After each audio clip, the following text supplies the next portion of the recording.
However, environmental activists warn that without long-term investment in infrastructure and urban planning, Nigeria will remain vulnerable to seasonal flooding. More rainfall is expected in the coming weeks, and officials are urging the public to stay alert and cooperate with emergency guidelines. Moving on, the federal government has reiterated its commitment to youth empowerment, declaring Nigerian youth as the nation's greatest assets.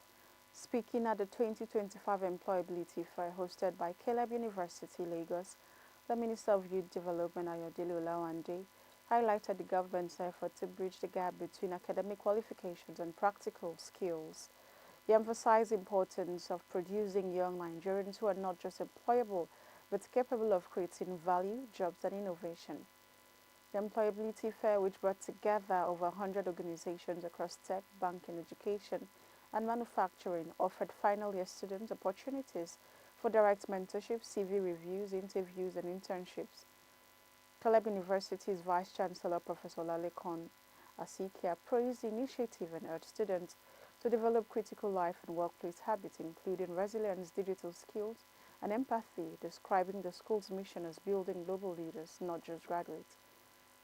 Nigeria's Metro editor, Joel Mokoma, who represented the managing director, also charged students to focus on value creation rather than paper qualifications.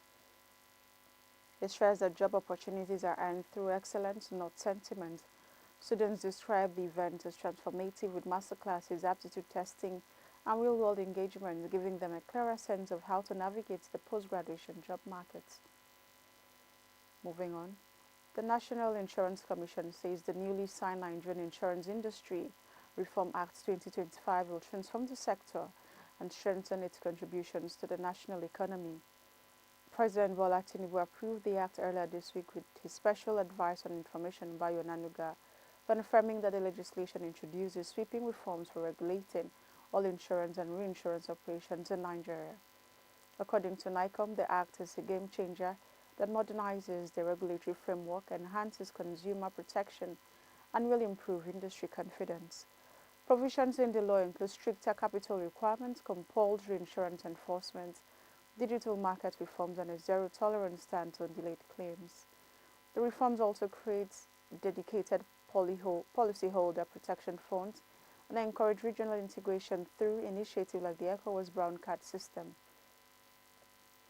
With the insurance sector already recording a 15.03% growth rate in the first quarter of 2025, driven by fintech expansion and wider financial inclusion, NICOM believes this law will further unblock investment and opportunities and drive the sector towards supporting Nigeria's goal of a $1 trillion economy. The Act replaces the outdated 2003 law and is expected to spark innovation, deepen insurance penetration, and elevate Nigeria's standing in both the African and global insurance markets. Moving on, Rwanda has confirmed the new deal with the United States to accept up to 250 undocumented migrants as part of President Donald Trump's renewed mass deportation plan. Rwandan government spokesperson Yolande Makolo said the deportees will receive workforce training, healthcare, and accommodation upon arrival. A key clause in the deal allows Rwanda to screen and approve individuals before resettlement. While the U.S. government has not officially commented on the agreement, it aligns with President Trump's hardline immigration policy since returning to office in January. This is not Rwanda's first venture into migrant settlement.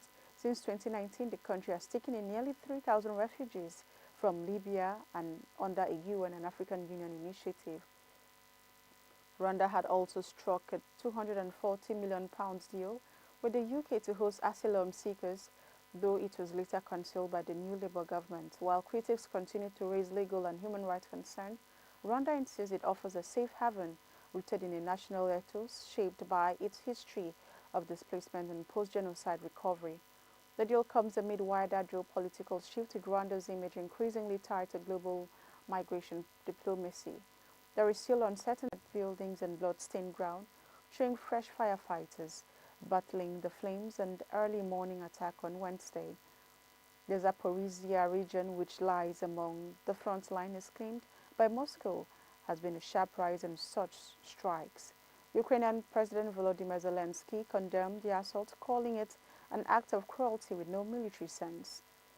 Revealed that hundreds of residents were left without electricity following additional attacks in the south. Meanwhile, in the next embattled town of Povroks, Russian forces reportedly killed a man born in 1959 during a separate shelling. Ukrainian officials insist that these attacks are aimed at terrorizing civilians, even as Moscow denies targeting non-combatants. As the war drags into its third year, the human toll continues to mount, particularly in civilian populated areas. There has been no immediate response from the Kremlin regarding the latest strikes. International condemnation is expected to follow, with humanitarian agencies, calling for increased protection of civilian infrastructure amid the ongoing conflict. We now go on a short break. The news continues when we return.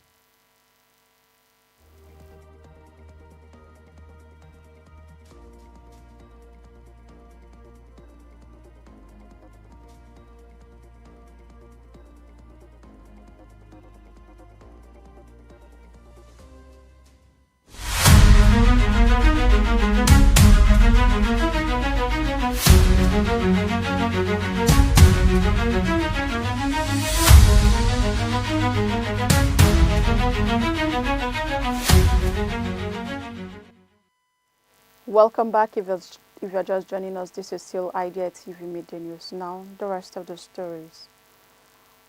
In health, the First Lady, Senator Oluremi Tinubu, has extended a 1.5 billion naira humanitarian relief to flood victims in Niger and Adamawa State under the Renewed Hope initiative. In Niger State, she personally announced a 1 billion naira donation alongside 2,000 bags of rice, clothes, shoes, and other essentials to support those affected by flooding, banditry, boat mishaps, and fire incidents. Her visit followed President Bola Tinubu's earlier 2 billion naira relief to flood-hit Mokwa local government area. On the same day in Adamawa, the First Lady, represented by the wife of the Vice President, Nana Shetima, donated 500 million naira to flood victims and launched a 1 billion naira National Women's Empowerment Grant. This initiative will benefit 500 women in each of the 36 states and the FCT. She clarified that the support was not a loan, but a grant to boost small businesses funded through partnership with the Tunelu Women Empowerment Foundation. State governors praised the First Lady's intervention.